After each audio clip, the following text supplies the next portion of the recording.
Hello everyone, and welcome back to my channel, where everything you're about to hear and see has been done in one take. I'm your host, the One Take Man. For those of you who haven't seen the, the other videos I've made this past month, I recommend you take a gander at this playlist right here. The long and short of it is that over this past month I've been doing several videos where I've been talking about my ideas for what a future Star Trek series should be like, or I've been presenting the concept of the kind of a Star Trek series I would be making if I were in charge of it somehow. Um, I'll give you another TLDW. Namely, my main idea is that it would take place sometime in the future of the timeline, and we'd be following a new crew on a new ship, also called the Enterprise, exploring and just kind of dealing with whatever this new setting throws at them. But I'm not going to talk about this series right now. I'm going to talk about a potential sequel movie trilogy, something that would take place a few months to a year after the end of the series. The action or the plot of this movie trilogy and of the first movie would be kicked off when the Enterprise is sent to investigate a station that all of a sudden went silent. They send an away team, connect the ship's computer to the station's computer, and as they do that, they find out that the station itself is booby-trapped. So they have to work both on the station and on the ship in order to free themselves. They manage to do so, and also acquire a few leads in order to find out who is responsible for this. Some of these leads, at least one of these leads will be a red herring. One or more of them might lead into more traps or ambushes or stuff like that. But one of those leads will eventually be constructive, and it will and will point out that what happened to the station is because of a secret organization. The final goal of the secret organization is unclear, but what is clear is that their goals would be harmful to the Federation. The Enterprise decides to, and by the Enterprise I actually mean the crew, and I'll be using the crew and the Enterprise kind of interchangeably in this video. The Enterprise decides that they have to go to the nearest starbase and warn the Admiralty. However, as they decide to do so, they are attacked by a brigade of ships from the from this secret organization.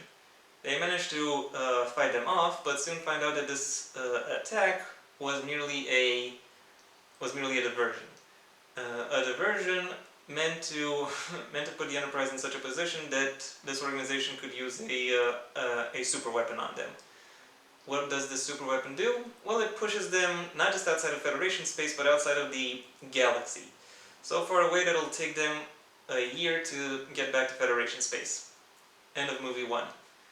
Movie 2 will start with the Enterprise plotting a course back to Federation space, and also preparing for whatever it is they might encounter once they return there.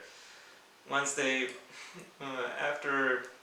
at the end of their journey, they find that the Federation is stuck in a brutal war for its own survival. And we explore some of the aftermath of this war from the perspective of average Federation citizens.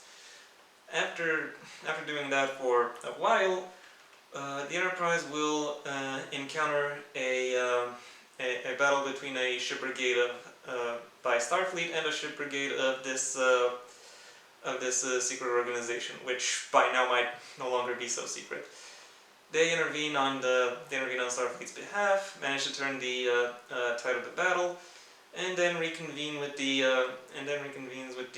crews of the other ships. They find some of their former shipmates there. They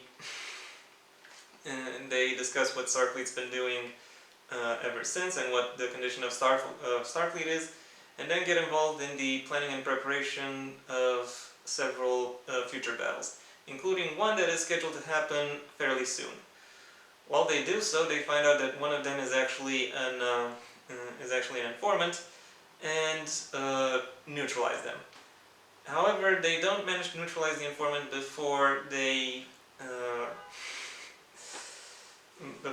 manage to reveal at least some information on where Starfleet, or that particular Starfleet group, is planning to attack next. They decide to, however, use what said informant has already leaked and change the plans to their favor. The change in plans works, though not without a few hiccups and missteps, but nothing too severe. It still leads to Starfleet winning. The second movie will end with the captain of the Enterprise receiving a field commendation to the rank of admiral. The opening credits of movie 3 will show the Enterprise and various other Federation ships fighting in battles and emerging victorious from said battles, showing that the tide of war has turned in the good guys' favor. The actual movie, however, will start at a somewhat formal event, a little bit of downtime during wartime. Said event will be attacked, but the good guys manage to survive, almost all of them. They contact other Starfleet groups, or Starfleet cells, or however they decide to organize themselves, and they find out that several attacks have taken place more or less simultaneously, and in their relative vicinity. They quickly figure out that these attacks could only be coordinated from one central position that is relatively close to all of them, so they all decide to attack this central position. Once they attack and take over, they find out two things. One, where the enemy's central command is located, and two, that the enemy has another super weapon standing by in order to defend central command. Starfleet decides to split its forces here. They'll send one reconnaissance task force to find out everything there is to know about the defenses around the enemy's central command, and the bulk of a pretty large armada will be sent to the solar system where the super weapon is held in order to neutralize it. Once they arrive there, they find out that the super weapon isn't in the solar system. It is the solar system somehow, and they decide to fight it. Obviously, there will be a long and protracted battle, one that will hopefully look awesome, and they manage to neutralize the weapon, even though they do in fact incur some quite serious losses. They rendezvous back with the reconnaissance task force and find out everything they need to know. So, and therefore, the main crew of the Enterprise, the people we've actually been following for maybe 8 years at this point, will decide to attack now, before the enemy gets an opportunity to recover. Most people will oppose this initially because the risk is too great or something like that.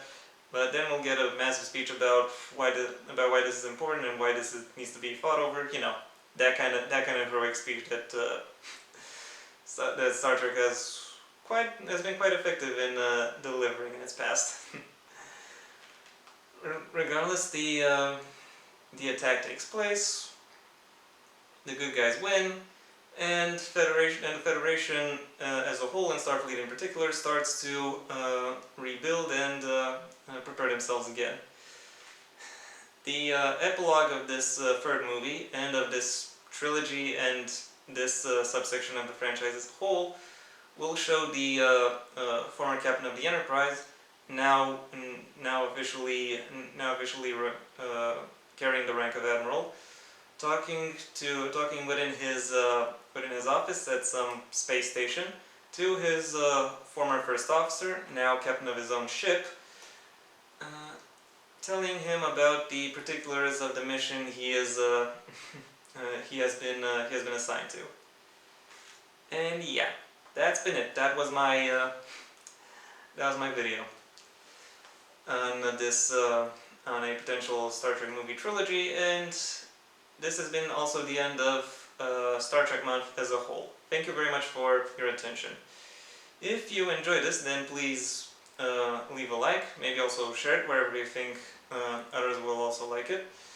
If you have anything you'd like to add to this video, or any question you'd like to ask, the comment section awaits your input. And if you want to see when my next video comes out, then please subscribe. And ideally also ring the bell or do whatever else YouTube will ask you in order to keep you notified. Until next time, I have been the One Take Man.